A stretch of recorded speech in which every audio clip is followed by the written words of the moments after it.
What's going on, everybody? Chip Hide Body here, caught in some real bad fucking traffic. There's a thing that goes on here in Harrisburg. It's called the Farm Show. It's very, very popular. People come from all over the state, from different states. They do like farm animal competitions and auctions and all that kind of bullshit. And I forgot all about it this weekend. I forgot that it was still going on. So, coupled with the fact that I left my house about 5 minutes too late, I am now officially like almost half an hour late to work. Or, well, I'm gonna be about half an hour late to work, which is not good. And especially since I'm on the bike, I can't fucking call. Can't call anybody to let them know, so I fully expect to get a phone call at some point asking me where the fuck I am. I'm still on the very first leg of my commute. It's supposed to only take me about 5 minutes to get down this street. I've been on it for the past 20. This is moving rather quickly compared to what it was. Alright. We're through most of it. See, look at this bullshit. Hey, hey, you're fucking your own lane, asshole.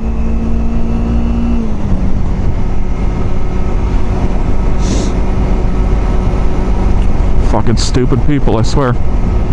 A little while back, DMotovlogs posted a video about sibling nonsense, and he was asking, you know, what kind of stories other people had about their siblings.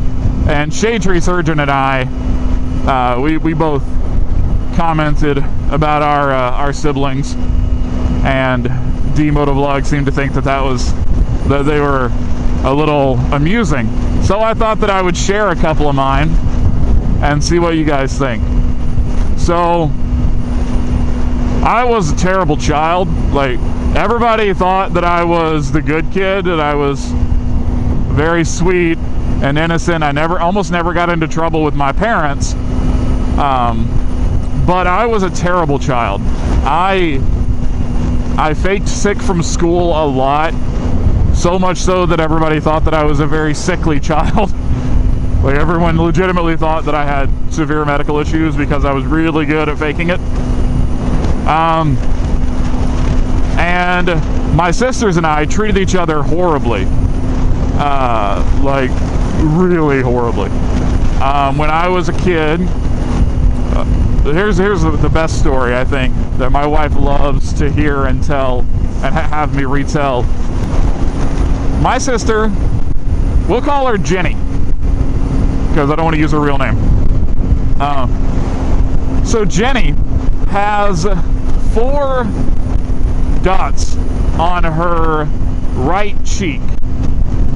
And those 4 dots are in a row. And if you look very closely, you might say, huh, those 4 dots are in the exact pattern that would be made if someone stabbed you in the face with a fork. Well, you'd be right, because that is exactly what happened. When I was a kid, I stabbed my sister in the face with a fork. And let me tell you why. I had a reason. The reason was because she tried to take my fucking pears. Now, when I was a kid, we grew up fairly poor. Like, not so poor that we couldn't afford food, but so poor that we almost couldn't afford food. You get what I'm saying? We weren't dirt poor, but we were dirt. We were a rug over the dirt floor poor. So we got stuff from food pantries around the city that we lived in, and one of those food pantries gave out canned fruit. Now, since we were growing up, and we were relatively poor. We didn't get a lot of sweet stuff in our diet, so we cherished these cans of fruit because they were so sweet. And these pears in particular, because I didn't like peaches at the time. Both of my sisters that were living with us at the time did, but I did not. So they got the peaches and I got the pears. Well, Jenny liked pears as well. But I was the smart one of the group, and I would savor mine. And so I had these pears, and I was fiercely protective of them. And I mean, we would eat them straight out of the can. You know, we didn't give a shit. We were little kids. We didn't care. So we'd eat them straight out of the can. And so I opened up my can of pears, and I stuck my fork in the can, and I was eating my pears slowly. And it was those big ass, like professional kitchen sized cans too. So, you know, it wasn't a small amount of pears, but I could make those pears last for days and days and days. But my sister, Jenny, had already eaten hers, and she kept asking me for some. And I was like, no, you already ate yours. You don't get any of mine. These are mine. I was a selfish child at times. So she decides that she didn't like that too much. So when I had my back to her, she reaches in around from behind, like over my right shoulder, or over my left shoulder, sorry, and she just sticks her fork in the can and takes a pear. She got it about halfway to her mouth before realizing that I had spun around without thinking. Like, this was not my intention. I want to get that perfectly clear. It was not my intention to sink the tines of the fork in my hand about an inch deep into her cheek, so far that the tines went through her cheek. Not just into, but completely fucking through. And as soon as she realized what had happened, immediately, of course, she started screaming. And I started screaming as well, because I knew immediately that I had done probably the worst thing up to that point that I had ever done. So I was gonna get my ass whooped. Like, we're talking switches and paddles. My family's old school. So, yeah. I stabbed my sister in the face with a fork over some pears. Well, actually, over one pear. So that's one story. She retaliated later on in life, though. I have a few stories of my sisters, each one of them trying to kill me and trying to kill each other. There's one in particular that I enjoy. My older sister, the middle sister of the three, let's call her Sandy. We'll call her Sandy. So Jenny and Sandy are about a year apart, same as me and Jenny. So one day, Sandy brings home a CD. And the CD that she brought home was the new Hanson CD. I don't know if anybody remembers Hanson and the song Bop. Bop dip dap ba doo bop dip dap ba doo bop dip dap ba doo. Whoa, yeah, bullshit, stupid song. Oh my god, I hated it so much. And she listened to this shit incessantly, over and over and over. It was all I heard. It was all I heard. And it was so goddamn annoying.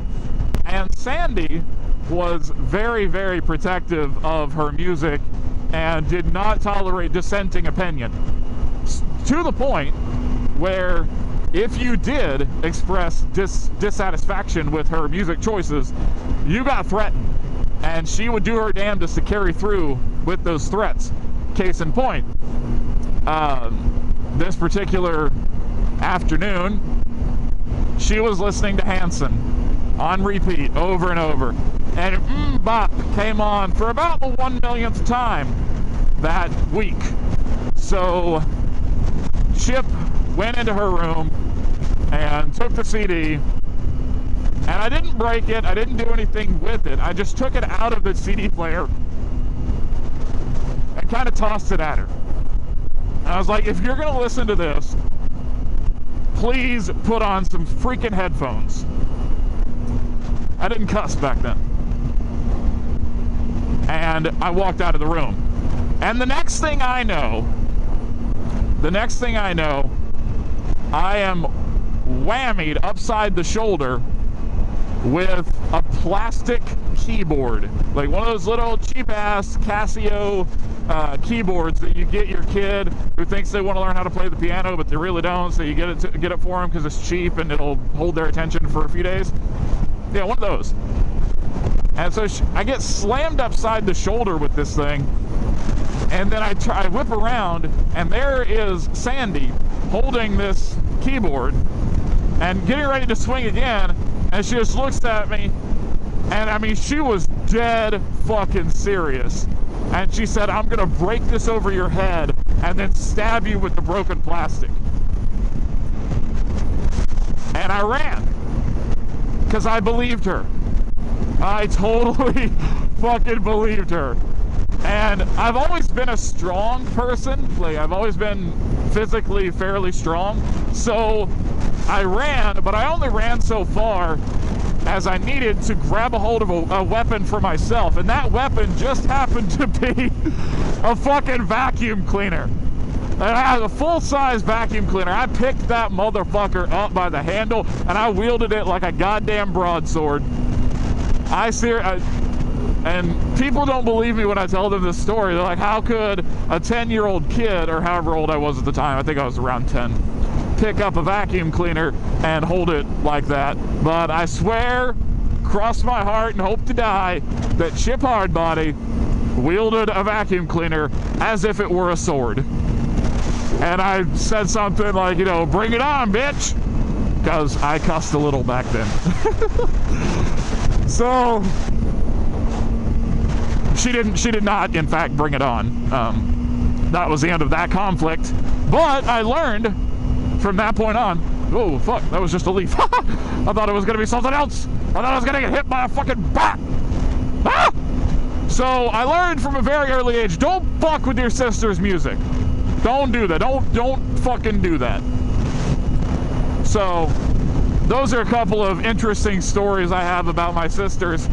If there is interest, then I might share some more. I have a few more.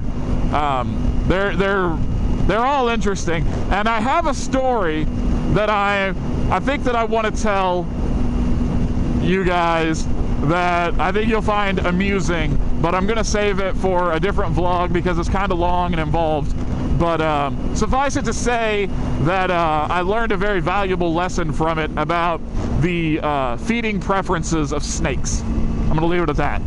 So if you're interested in hearing that story, let me know, because I enjoy telling it, even though it makes me look like a fucking jackass.